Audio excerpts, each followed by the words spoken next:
I'm going to replace the front isolator on my 2014 Dyna lowrider, which has 31,000 miles on it.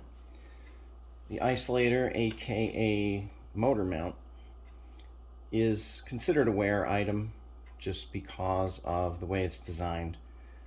It holds the weight of the engine on the front. It allows some dampening of vibration, but it's right under the oil filter, so once it gets oil on it, that contributes to breakdown.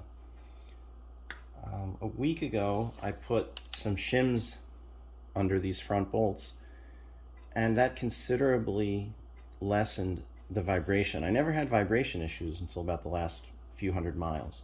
So in putting in these shims, it immediately affected and improved the vibration, which told me I was barking up the right tree.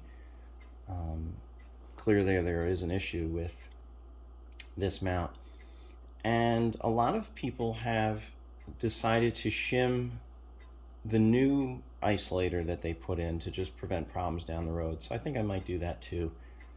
So I have the bike in the air, I have a small block of wood suspending the engine. I'm not sure how easy this is going to be. These two bolts will come out easily. Then you have these two here. This one looks like it's going to hit the frame. I might have to move this engine guard. I'm just not sure how difficult it's going to be to get out. So time will tell. Let's take a crack at it. To start with, it's a 5/16 hex on these bolts here. So I'm just going to loosen them.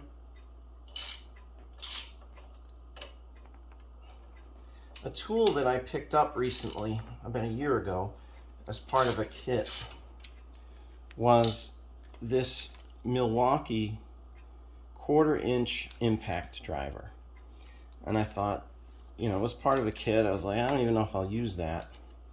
It doesn't have the power to break free large bolts, but once you do have them loose, it is great for popping them babies out and really saving you time. So definitely recommend that puppy. There's not enough room to get on these bolts with a ratchet and socket, so it's going to be just wrenches. These are 9/16. So that wasn't bad at all. Now, one thing that is a huge time saver is these guys, and that's ratcheting wrench. So once you get them loose, yeah, right the first time. Once you get them loose,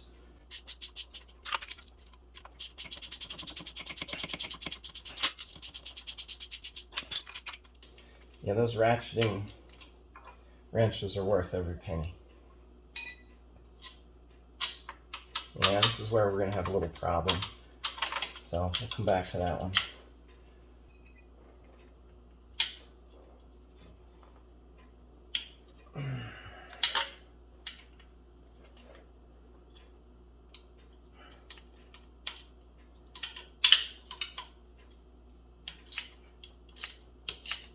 In an even more tight spot like this one, it's where this ratcheting wrench is just so huge. Imagine doing this with an open end wrench that you have to constantly reposition.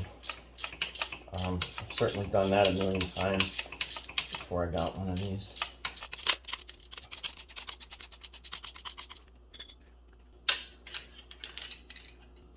So this particular side, or this particular bolt, is hitting the wiring harness, but we can just move that out of the way. So that one's not too bad. But this other guy is going to be the problem. So I'm wondering how far I can maybe move that mount. Looks like I'm going to have to move this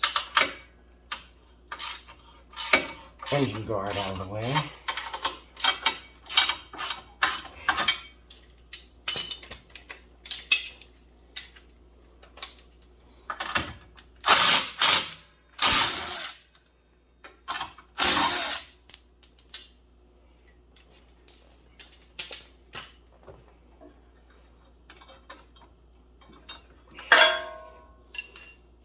Let's see if that helped.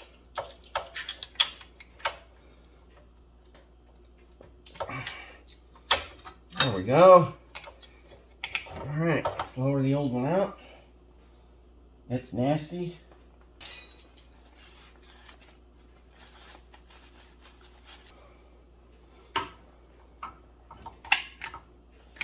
New one goes right back up in there. And let's see how hard it's going to be to get this bolt in. Oh, look at you. Good boy. There we go.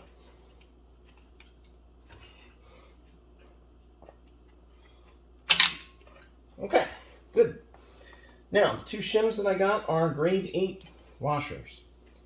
So they will just be a little stronger and resist any tendency to compress or anything like that.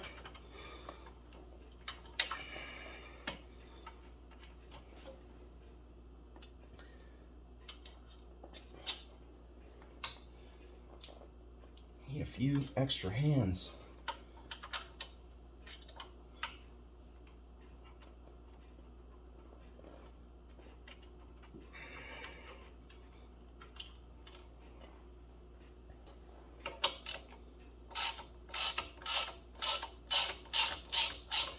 So get these started loosely.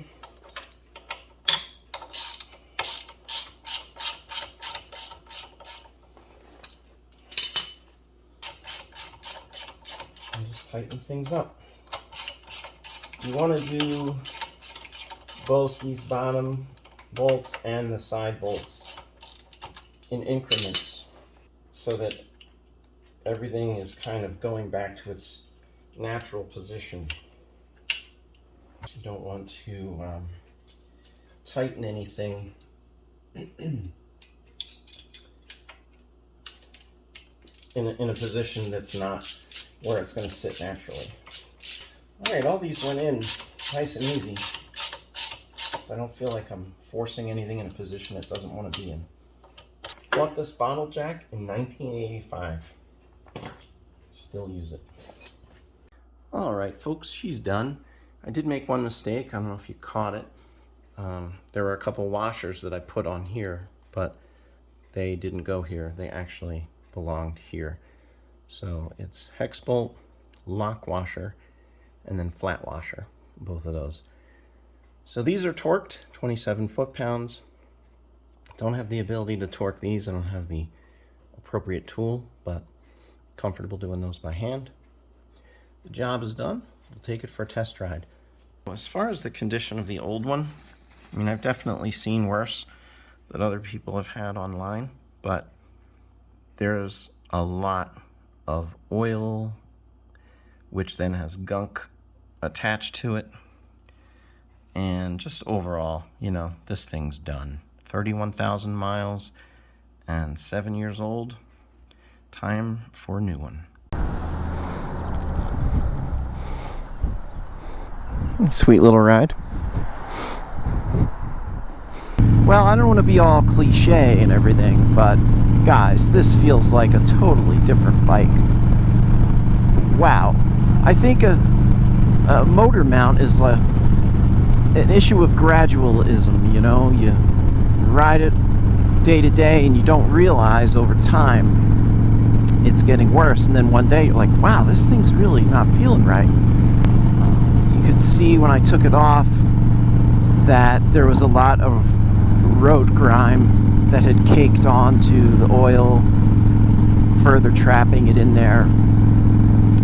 I don't really know if there's anything I can do to prevent that on the new one. Maybe just make more of an effort to keep it clean, but it feels amazing. Obviously, it's a Harley. It still vibrates, but it's a tighter vibration. Instead of feeling like something's flopping around, it feels, well, it feels good, you know? So the rear mount actually shipped today. I don't know why I didn't order them together, but that'll be next week's project. And I don't know if I'll really notice any difference with that one, but just knowing I'm replacing the original one, which is probably in equally bad a shape, will be a good thing. So this will definitely go on the list of epic upgrades that didn't really cost that much, but man, made a big difference. And I don't really think it's an upgrade. It's just it's just maintenance. Didn't really think of a motor mount as a wear item, but because of the way they're designed, it really is. And so that'll just be something that, you know, maybe 20,000 miles from now I need to look at again and see if it's due. But it wasn't too difficult if you have the right tools, and very happy with the result. So that should do it for this one, guys. Thanks for watching. Throw me a like, a thumbs up. I don't usually ask for that, and I get very few of those, but you know, it helps. Till next time.